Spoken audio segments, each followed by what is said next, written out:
Ooh,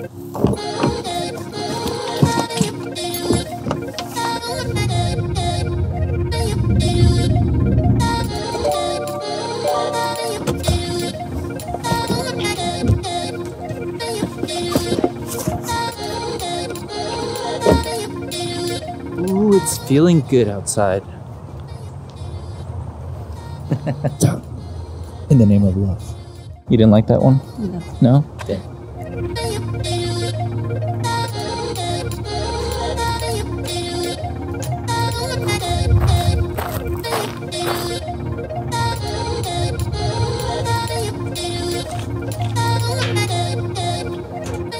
How's it going, everyone? This is Kevin. Today I want to bring along with me to shoot with the Sony a7 IV and S-log3 and show you how great it is. So let's jump right into it.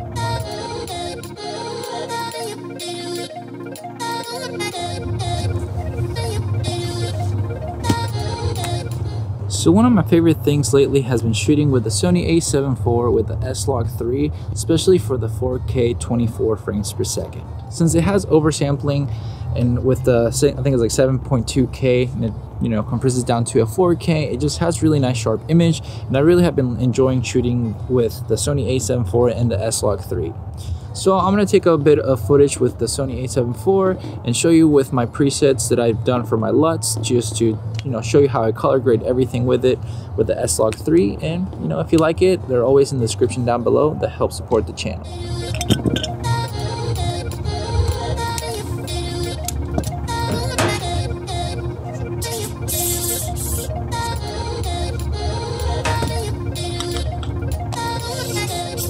So if you're new with your Sony a7 IV, hopefully this video will help you out, but it's mainly to showcase why you should shoot in S-log3, because for me it has been the best, I guess, picture profile when it comes down to shooting for my content, and it's helped me to ease basically for my editing and color grading and everything that I use for myself for the videos that you guys get to see. I've gotten the best dynamic range when it comes down to this camera, so I can get the best out of the highlights and shadows all within one picture whenever I'm filming. So I'm going to take a bit of footage here with the Sony a7 IV, 10x35 to 150 and just 4K 24 frames per second. And then I also will do a little bit of 4K 60 just because it's actually pretty cool to use the crop mode when it comes down to the Sony a7 IV, since it has that. And I'll also add a little bit of the 1080p at 10-bit with the S&Q mode, just so you can see how I color grade that too, the befores and after, so that you can see what the purpose of using the S-log3 is like. It's something that I have honestly been asked a lot when it comes down to my color grading, if it comes down to what kind of picture profile I use, or if I do anything extra or anything like that. So I'll show you exactly what I do, and hopefully it'll help you out. So when it comes down to my picture profile, I just kind of have it custom right here in this one, but I have it on the PP9, and if you scroll on to the right, you'll have all this menu settings right here. Let's see if it'll, there we go. Oh, hold on. There you go. So that's the menu setting that I have. I haven't really changed anything from what it came with. I mean, it's the S-log3 for the gamma, and then the color mode, the S gamma at 3. Got saturation at 0, color phase 0, color depth, just like everything like that. Even the detail, I put it at -2. And other than that, that's pretty much it when it comes down to my setup for the picture profile. This has allowed me to get the most out of my camera when it comes down to the video and the dynamic range, since I know a lot of people want to use something that's faster for them, especially if they're doing their vlogging, they might want to do something quicker. But even for me, with the type of way that I do my color grading and everything, it's pretty fast to still just do this method for me, so I can have a nice smooth color grade, whether I'm using B-roll or just the A-roll when it comes down to talking heads and everything. I still have a nice consistent color grade throughout. And now what I also have always been asked is, how do I do my white balance? I kind of just play it off by sight. For me, I have it in custom 1 to kind of go with my white balance and just shift it around to whatever I need.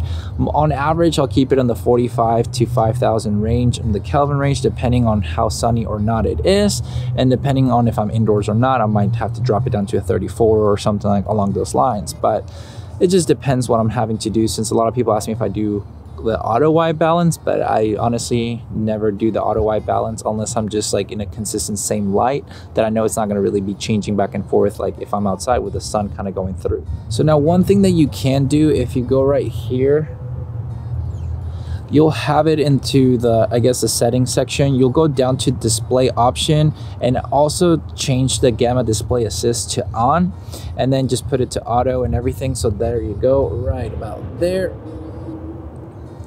Because that'll allow you to see the image how it would look if it was converted to Rec 709, which allows me to just see that I'm properly exposed, but also like to use the histogram down there just to make sure that I have the best and proper exposure as possible as I can whenever it comes to the S-log3, because I don't want to be too underexposed or too overexposed. So try to keep it at the 1.3 to the 1.7 plus sign down here. If you see it, it's like right there.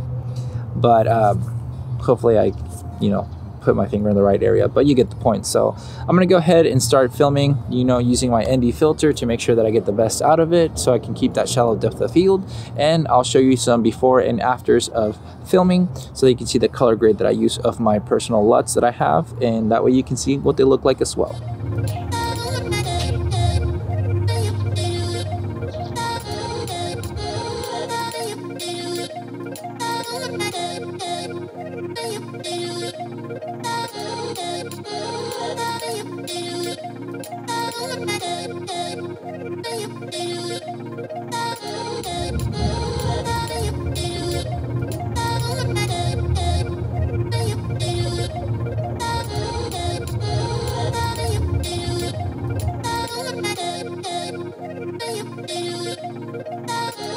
So now we're gonna do the 4K at 60 frames per second just to get a little bit of that as well, and see how it turns out so you can see the before and afters as well. I'm always using the S-log3 in all of my videos, so now you know.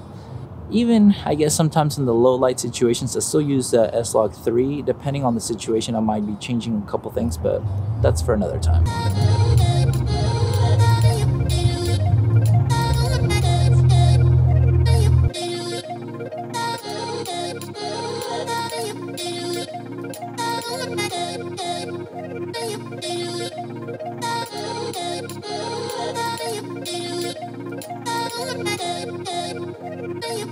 That's a massive spider. I try to get it on video, but I'm too scared that it's gonna fly on me because the wind's just moving it.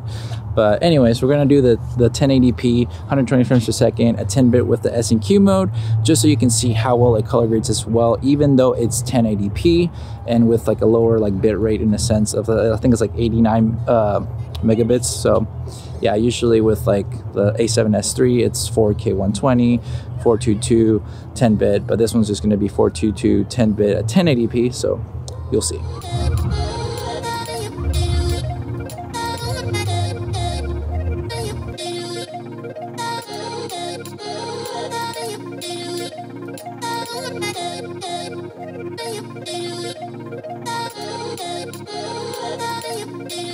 That's with using more sunlight, so that's a color grading with the S-log3 and my personal LUTs. So if you like them so far, they're down below in the description. It does help the channel, like I've said.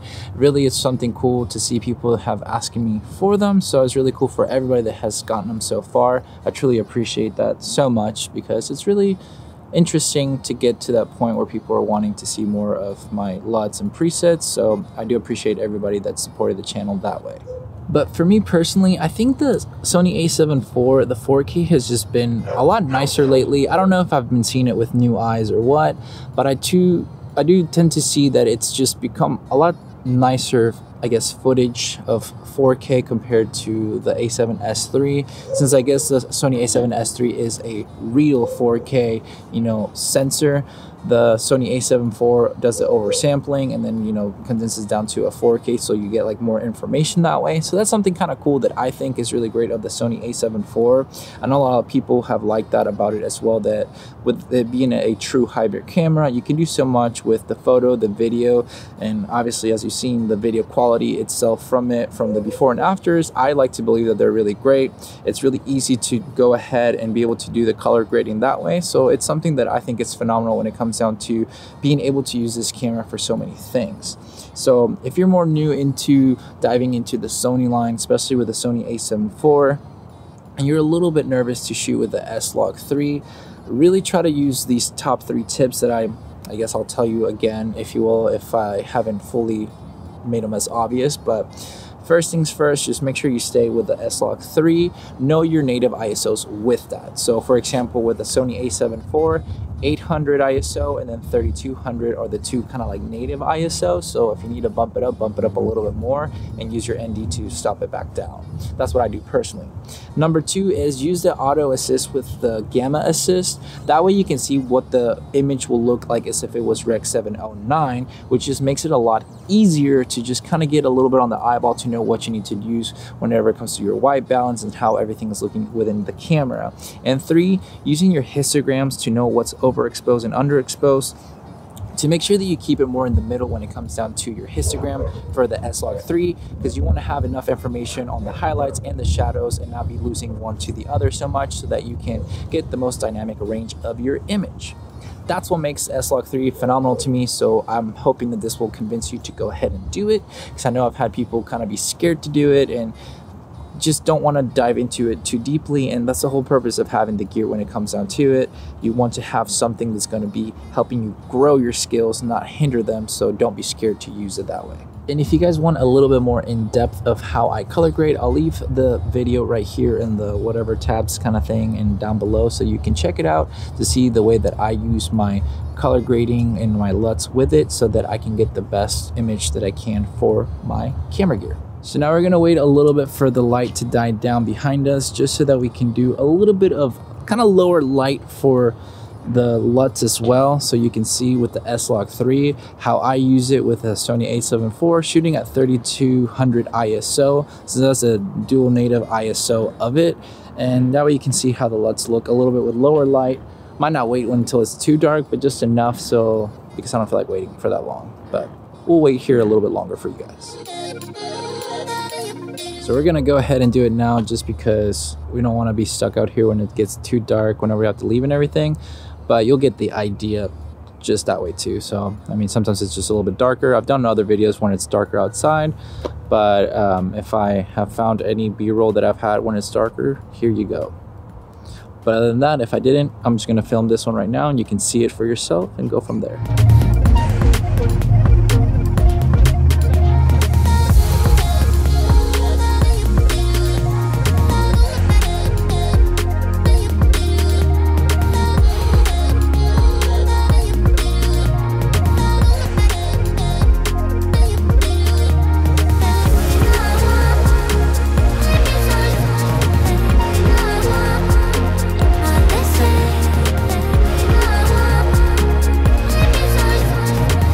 But that's everything that we were able to capture using the S-log3 on the a7 IV. So my main takeaway from this, that I'm hoping that you take away from, is that don't be scared to use the S-log3. Use it because it's just what you're going to get the best out of your camera. In my honest opinion, from personal experiences, some people use the HLG, some people use the S-Cinetone, but for me, I've noticed that it's worked the best to get the image consistently how I want it to be with the S-log3, and using the conversion Rec. 709 LUT from Sony, which if you don't have it, I'll leave it down below too for you to download for free. That way you can just have it, and then if you want to use my custom LUTs and you want to purchase them and help me out, they'll be down there as well.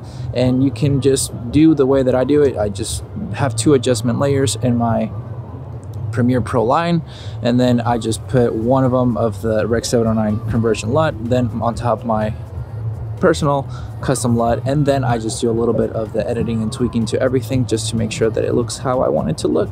But that's just how I do it personally. You might do it a different way, but hopefully the LUTs help you out, and you know, you feel inspired to just go ahead and shoot with the S-log3, because I think it'll make you better of a videographer, and might as well just start doing it and not be scared of it and have some fun, because at the end of the day, if you're not enjoying yourself while you're out creating, what's the point of it? But with all that said and done, guys, thank you so much for watching this video. Make sure to like and subscribe to this video, and I'll catch you guys in the next one. See ya.